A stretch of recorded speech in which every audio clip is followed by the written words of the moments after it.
हमने एक कमेटी बनाई है अपनी माजरा साहब की अध्यक्षता में, जो सारे राजनीतिक दल जो इंडिया गठबंधन के सहयोगी रहे, उन सब के हमारे हरियाणा में पदाधिकारी हैं। कम्युनिस्ट के भी हैं,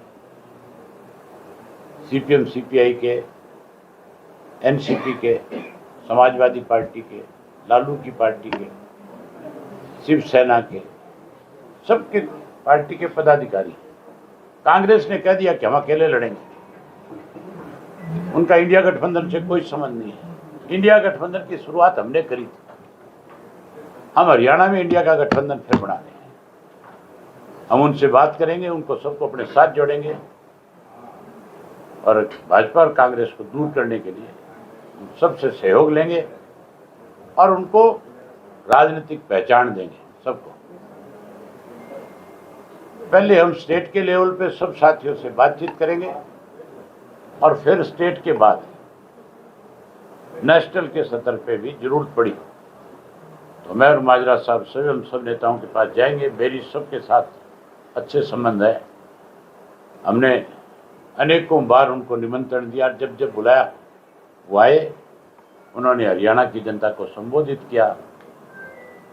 आगे भी मुझे पूरा भरोसा है कि वो हमारे साथ मिलेंगे और हम बहुत बड़ी एक ऐसी संघर्ष समिति बना करके लड़ाई लड़ेंगे कि 3 महीने में तहलका मचेगा। राज्यसभा की एक सीट खाली में चुनाव होना है, तो जो गठबंधन बनना उसकी जरूरत दिख जाएगी। भूपेंद्र सिंह हुड्डा जो है भाजपा की मदद में लगा हुआ है। कांग्रेस सबसे बड़ी पार्टी है, हुड्डा कहता है हम चुनाव नहीं लड़ेंगे। वो कहता है कि जो 16 एमएलए दूसरे हैं, 3 इंडिपेंडेंट, एक मैं हो गया, 10 जजपा के हो गए, अब 2 और कौन से गिनता है पता नहीं मुझे वो, या उसकी मानसिक संतुलन ठीक नहीं होगा, गिनती ठीक से आती नहीं होगी।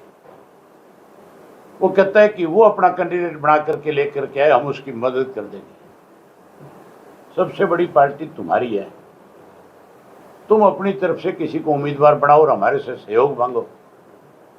अगर हम आपका सहयोग ना करें फिर तो आप ये कह सकते हो हम किसी दूसरे की मदद में लगे। इससे साफ होता है कि भूपेंद्र सिंह हुड्डा भाजपा की मदद कर रहा है।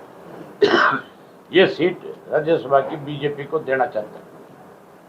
एक तरफ कहता है कि भाजपा की सरकार अल्पमत में है, अविश्वास प्रस्ताव लाता है, तो फिर क्यों प्रस्ताव लाया और क्यों ये बात कहे कि अल्पमत में?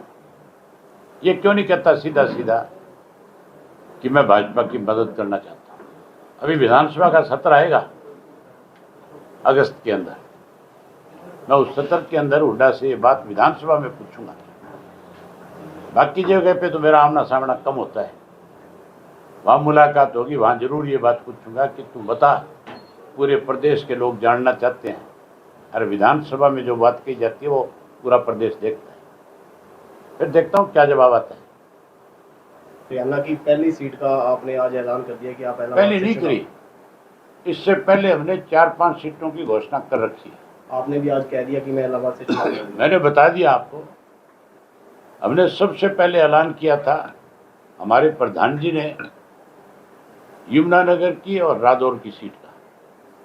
यमुनानगर से दिलबाग सिंह को चुनाव लड़ाएंगे और रादौर से श्याम सिंह राणा जी को लड़ाएंगे। उसके बाद अगली सीट का ऐलान ना बहादुरगढ़ में किया, नफे सिंह राठी जी के परिवार से लड़ाएंगे। और उसके बाद महेंद्रगढ़ प्रॉपर से सुरेंद्र कौशिक को लड़ाएंगे।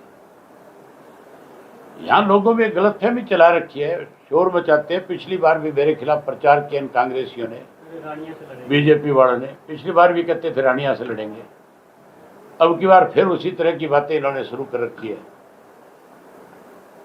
मुझे इलाहाबाद के लोगों ने बहुत बड़ा प्यार दिया हुआ है, बहुत बड़ा आशीर्वाद है मेरे सर पे उनका। इलाहाबाद के लोगों ने मुझे सरकार के खिलाफ 2 बाई इलेक्शन जिताए हैं। मैं इनका एहसान कभी नहीं भूल सकता, कभी नहीं उतार सकता। जब तक चुनाव लड़ूंगा इलाहाबाद से लड़ूंगा, किसी दूसरी जगह से नहीं लड़ूंगा। दूसरी जगह से चुनाव लड़ाने के लिए मुझे पार्टी ने कोई आदेश किया, उस पर विचार करूंगा, वो पार्टी का फैसला होगा।